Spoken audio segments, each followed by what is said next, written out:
আবারও চলে এলাম রান্নার একটা ছোট্ট ভিডিও নিয়ে। সবাই কেমন আছো? আশা করছি খুব ভালো আছো। আমিও খুব ভালো আছি। শুভ দুপুরে অনেক অনেক শুভেচ্ছা ও ভালোবাসা। কি রান্না করছি আজকে একটা না তিনটে রেসিপি তোমাদের সাথে শেয়ার করতে এসেছি। দেখতে থাকো ভিডিওটা, জানতে পারবে। প্রথমে দেখতে পাচ্ছি আমি রুই মাছটাকে আলু দিয়ে ঝোল করব।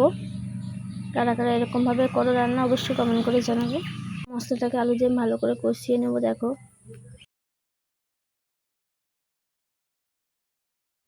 কষিয়ে নিচ্ছি, কষানো হয়ে গেছে, পরিমাণ মতন জল দিয়ে দিচ্ছি।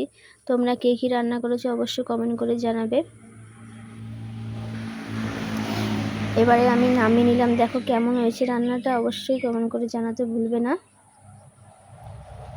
আর এটা আমি কাঁচা লঙ্কা দিয়েছি, শুকনো লঙ্কা ইউজ করিনি, তার জন্য হয়তো একটুখানি কালারটা অন্যরকম লাগতে পারে।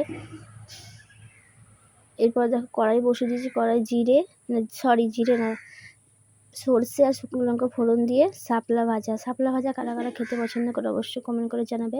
আর তোমরা কেমন করে শাপলা ভাজো কমেন্ট করে জানাতে ভুলবে না। দেখতে পাচ্ছ পুরো কড়াই ভরে গেছে, আর ভাজার পরে কইটুকু হবে দেখো তোমরা। নুন হলুদ কাঁচা লঙ্কা দেখো দিয়ে দিচ্ছি। আর প্রচুর পরিমাণে জল গলেছে এর মধ্যে, দেখলেই বুঝতে পারবে। দেখাচ্ছি তোমাদের।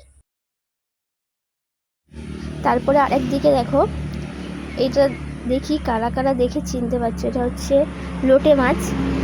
লোটে মাছটা আমি খাই না, আমাদের বাড়িতে সবাই খায়। দেখো লোটে মাছটা রান্না হচ্ছে, কত জল গলেছে লোটে মাছটার। ভাজার পরে লোটের মাছটা ঝুড়ি করে ভাজা হবে। তোমরা কেমন করে লোটে মাছ রান্না করো আমাকে অবশ্যই কমেন্ট করে জানাবে।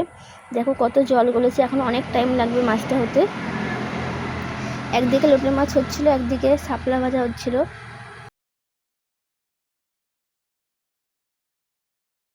দেখো শাপলাটা অনেকটাই ভাজা প্রায় হয়ে এসছে, এখনো আজ ভাজতে হবে, আর একটু হলে হয়ে যাবে।